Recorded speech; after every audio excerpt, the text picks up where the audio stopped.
이어서 경남 소식입니다. 정부가 어제 조선업 구조조정안을 확정했습니다. 대형 조선사의 자구계획에는 인력 감축 등이 포함돼 있어 노사 간 진통에다가 지역 경제 타격이 불가피해 보입니다. 보도에 손원혁 기자입니다. 삼성중공업의 자구안 규모는 1조 4천여억 원. 대우조선해양은 지난해 1조 8천억 원에다 올해 3조 4천억 원을 추가했습니다. 이 자구안 내역들을 살펴봤더니 삼성중공업은 전체 금액 중 9천억 원이 인건비 절감입니다. 3분의 2에 해당합니다. 대우조선도 36%에 해당하는 1조 2,600억 원이 인건비 절감분으로 잡혀 있습니다. 급여 반납과 복리후생 축소에다 인력 감축을 통해 인건비를 줄이겠다는 겁니다. 대량 실직이 불가피해 노동계는 일방적인 고통분담 강요라고 주장합니다. 이에 따른 실직과 임금 삭감으로 소비 위축 등 지역 경제 타격도 불가피합니다. 일자리를 유지하는 형태의 구조조정 방안이 지금은 노동자와 그 가족의 생계 그리고 지역 경제를 위해서 절실히 필요하다고 생각합니다. 성동조선과 SPP조선 등 중형조선사에 대해서는 채권단 추가 지원이 없다고 못 박았습니다. 스스로 생존하지 못하면 법정 관리로 보낼 수 있다는 것으로 추가 인력 감축이 예상됩니다. 정부는 조선업에 특별 고용지원 업종 지정 등 종합적인 고용지원 대책을 이달 하순까지 마련하겠다고 밝혔습니다. 앞으로 특별 고용 업종이 지정되면 향후 1년간 약 4,700억 정도로 예상을 하고 있습니다. 고용노동부가 추정하는 실직 규모는 내년 말까지 5만 6천 명에서 6만 3천 명. 수주 잔량 감소와 구조조정에 따른 대량 실직 사태가 가시화하면서 지역 경제 시름도 깊어지고 있습니다. KBS 뉴스 손원혁입니다. 경상대학교 병원이 환자 진료비를 과다 청구해온 사실이 교육부 감사 결과 드러났습니다. 그러면서 직원들은 연구비를 목적과 다르게 집행하고 지급이 금지된 수당을 챙겨왔습니다. 보도에 김소영 기자입니다. 교육부가 경상대병원에 대한 종합감사를 벌여 4개 부문 31건을 지적했습니다. 의료와 진료 분야에서는 진료비 부당 청구가 잇따라 적발돼 5억 원의 반환 처분이 이뤄졌습니다. 선택진료 의사가 직접 진료하지도 않은 환자로부터 선택진료 비용을 받거나 수술비에 포함된 재료대와 약제비를 이중 청구하고 별도 징수할 수 없도록 한 소견서 발급 수수료까지 챙겼습니다. 진료도 받지 않은 환자 5만 명의 사전 수납비 10억 원을 환불하지 않았고 퇴직자와 직원 등에 대한 진료비 1억 5천만 원을 부당하게 감면했습니다. 연구비와 수당의 부당 집행도 줄줄이 드러났습니다. 교수 1명이 사적인 용도나 불분명한 용도로 연구비 1,500만 원을 사용하고 교수 12명은 심야 시간대나 유흥업소 등에서 연구비 1,000만 원을 사용한 사실이 적발됐습니다. 교수 16명이 학술활동과 무관한 용도로 주유비 2,500만 원을 사용한 뒤 학술활동 지원비로 처리하고 직원들에게 지급이 금지된 연차 보전수당 15억 원이 지급돼 회수 처분이 내려졌습니다.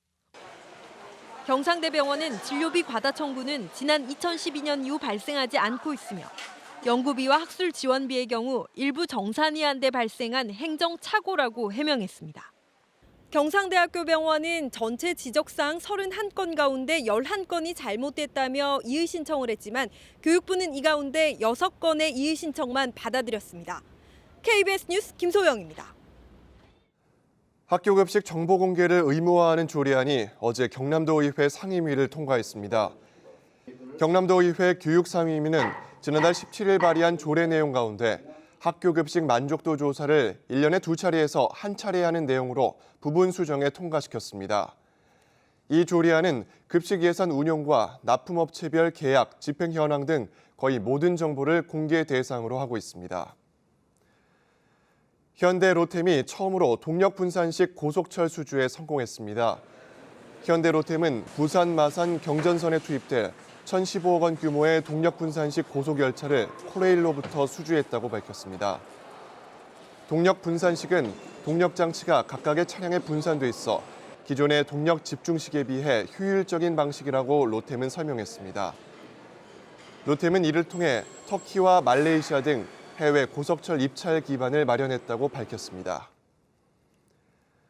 하만의 한 마을 주민들이 10년째 마을 옆 공장의 소음과 악취에 시달리고 있습니다. 게다가 주민 대부분이 원인을 알 수 없는 질병으로 고통을 호소하고 있는데 공장이 원인으로 지목되면서 논란이 일고 있습니다. 정유진 기자의 보도입니다. 알약 67개에 물약까지. 77살 배청수 씨가 지난 2012년부터 여러 번에 걸친 수술 이후 매일 먹는 약들입니다. 식도암 수술을 하고 뇌수술 3번 하고 또 2015년도에 눈 수술 약전을 하고. 이 마을에 사는 30가구 중 3분의 1가량이 배 씨처럼 암이나 뇌질환, 눈질환으로 고통받고 있습니다. 주민들은 지난 2007년 이후 마을 옆에 공장 5곳이 들어선 이후부터 질병이 나타났다고 주장합니다. 마을 입구 쪽에 있는 집 옥상입니다. 보시다시피 공장과 마을 간의 거리가 50m 정도밖에 되지 않습니다. 하루 종일 공장에서 매캐한 냄새와 철컹거리는 소리가 흘러나옵니다. 화장실 무슨 그런 냄새 매출 그런 냄새가 나요. 냄새가 심하게 이거 뭐 핵폭탄을 터뜨리는지 철판을 때리는 그게 뭐 여기는 억수로 심하지. 공장 5곳 가운데 한 곳에서 발암물질인 초미세먼지가 발생하고 또 다른 한 곳에서는 실명을 일으키는 메틸 알코올을 썼던 것으로 밝혀졌습니다. 나이를 감안한다 하더라도 일반 다른 평범한 마을과 비교했을 때 그 정도의 질병을 3-4개 이상을 가지고 있다는 건 평범한 상황은 아니라고. 공장들은 예전에 메틸 알코올을 배출했지만 적은 양이었다며 지금은 제조 공정을 개선해 오염물질 배출은 기준치 이하라고 밝혔습니다. 환경부는 이번 주 안으로 주민들의 질병과 오염물질에 대한 역학조사 여부를 결정합니다. KBS 뉴스 정유진입니다. 아직 개장하지 않은 해수욕장에서 수상 레저기구를 탈 때 주의해야겠습니다. 레저 활동을 위한 안전구역이 따로 없고 구조대원도 상주하지 않습니다. 보도에 황현규 기자입니다. 다음 달 개장하는 광안리 해수욕장. 바다 한쪽에서 사람들이 카약과 윈드서핑을 즐깁니다. 이 해수욕장엔 아직 수상 레저 활동을 금지하는 구역이 따로 없습니다. 해변에서 100m까지 수상 레저 기구가 진입할 수 없도록 한 규정은 개장한 해수욕장에만 적용됩니다. 이렇다 보니 수상 레저 기구끼리 뒤엉키는 경우도 생깁니다. 지난 5일 해수욕장 100m 앞 해상에서 수상 오토바이와 서핑보드가 충돌해 한 명이 다쳤습니다. 수상 레저 기구의 안전거리, 속도 등에 대한 특별한 규정이 없기 때문에 이용자들께서는 최대한 경계심을 가지고 레저 활동을 하는 것이 중요합니다. 해수욕장에 상주하는 안전요원이 없는 것도 문제입니다. 119 구조대는 물론 지자체에서 고용한 민간 구조요원들도 아직 근무하지 않아 수상 레저 기구를 타다 사고가 날 경우 초동 대처가 제대로 안 될 수도 있습니다. 개장이 되면 이제 개장 기간에 활동하려고 저희들이 민간 안전요원을 채용해가지고 근무를 시킵니다. 최근 5년간 부산에서 수상 레저 기구를 타다 발생한 충돌 사고는 8건에 달합니다. KBS 뉴스 황현규입니다.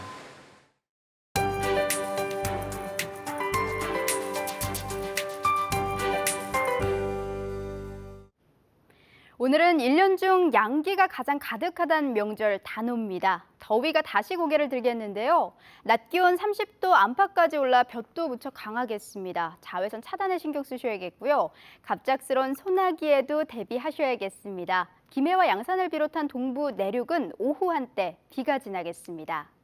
오늘은 고기압의 가장자리에 들겠습니다. 현재 경남 지역은 구름량 가득한 가운데 곳곳에 안개도 자욱합니다. 시정 상황이 좋지 못한 점 염두에 두셔야겠고요. 오늘은 아침과 낮 기온 모두 오름세를 보이고 있습니다. 현재 창원 20도, 함안과 고성 19도를 가리키면서 낮 기온은 밀양 30도, 창원 27도, 거제 26도로 어제와 비교하면 최고 3-4도가량 올라가겠습니다.